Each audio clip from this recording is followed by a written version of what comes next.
അപ്പോൾ നല്ല ശമ്പളമുള്ള പ്രൈവറ്റ് ഹോസ്പിറ്റൽസിലെ ജോലി വേണ്ട എന്ന് കരുതിയിട്ട് രണ്ടുപേരും സർക്കാർ ആശുപത്രികളിലാണ് ജോലി ചെയ്യുന്നത്. അതൊക്കെ എനിക്ക് ഒരു അച്ഛൻ എന്ന നിലയിൽ ഇഷ്ടപ്പെട്ട കാര്യമാണ്. അച്ഛൻ എന്ന നിലയ്ക്ക് എൻ്റെ കുട്ടികൾ രണ്ടുപേരും ഡോക്ടേഴ്സാണ്. അവർ ഡോക്ടേഴ്സ് ആകാനുള്ള പ്രധാനപ്പെട്ട കാരണം എൻ്റെ വൈഫ് തന്നെയാണ്. എൻ്റെ വൈഫിൻ്റെ കമ്മിറ്റ്മെൻ്റ് ആണ്. ഞാനൊക്കെ ഈ സിനിമയിൽ ഓടി നടക്കുന്ന ആ സമയത്ത് പോലും കുട്ടികളുടെ വിദ്യാഭ്യാസത്തിൻ്റെ കാര്യത്തിൽ മാക്സിമം ശ്രദ്ധ എടുത്തിട്ടുള്ളത് എൻ്റെ വൈഫ് തന്നെയാണ്. അപ്പോൾ വൈഫ് എൻ്റെ കാര്യങ്ങളെല്ലാം, വീട്ടുകാര്യങ്ങളെല്ലാം ഒരു ഗൃഹനാഥൻ്റെ ഡ്യൂട്ടി കൂടി ഏറ്റെടുത്തിരുന്ന ആ ഒരു സാഹചര്യം ഉണ്ടായിരുന്നു. അപ്പോൾ അതുകൊണ്ട് എന്നെ സംബന്ധിച്ചിടത്തോളം ഇപ്പോൾ ഒരു വലിയ ലോസ് എന്ന് എനിക്ക് തോന്നാൻ കാരണം വീട്ടിൽ ഗൃഹനാഥയായിരുന്നു യഥാർത്ഥത്തിൽ ഗൃഹനാഥൻ.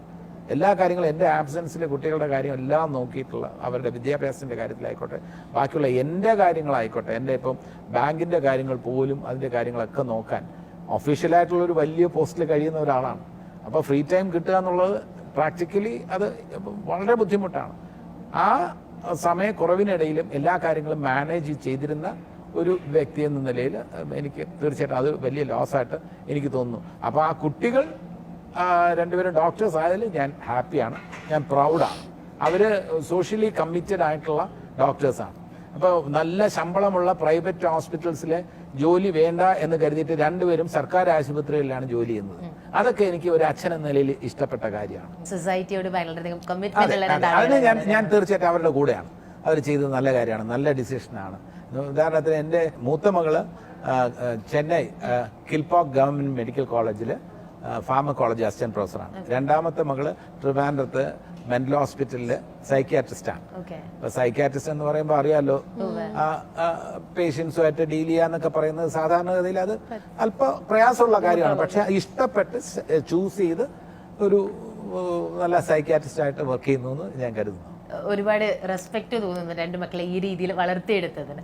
ഞാൻ പറഞ്ഞല്ലോ, അതിന് എനിക്കല്ല ക്രെഡിറ്റ്, എന്റെ വൈഫിനാണ് ക്രെഡിറ്റ്. എന്റെ വൈഫിനാണ് ക്രെഡിറ്റ് കൊടുക്കേണ്ടത്. തീർച്ചയായിട്ടും ഞാൻ അതിന്റെ കൂടെ നിന്നു എന്നുള്ളതാണ്.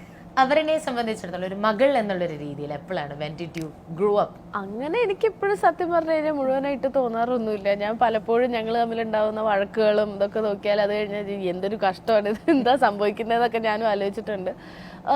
I personally felt every time a person, ഇപ്പം എന്താ പറയുക, ഒരാൾ പറയാണ്, ഒരാൾ എന്നെ മീറ്റ് ചെയ്യുമ്പോൾ അവർക്ക് കിട്ടുന്ന ഒരു സന്തോഷമാണെങ്കിലും അവർക്ക് കിട്ടുന്ന ഒരു എന്താ പറയുക, അവരിപ്പോൾ എൻ്റെ അടുത്ത് പറയുകയാണ് യു ബിഹേവിങ് വെൽ അല്ലെങ്കിൽ you been brought up well എന്ന് പറയുമ്പോൾ I feel like I M giving my parents the credit every single time I here that. അതാണ് എന്നെ സംബന്ധിച്ചിടത്തോളം ഏറ്റവും വലിയ ഒരു ആസ് എ ഡോട്ടർ എനിക്ക് പേരൻസിൻ്റെ അടുത്ത് ചെയ്യാൻ പറ്റുന്ന ഏറ്റവും നല്ല കാര്യം.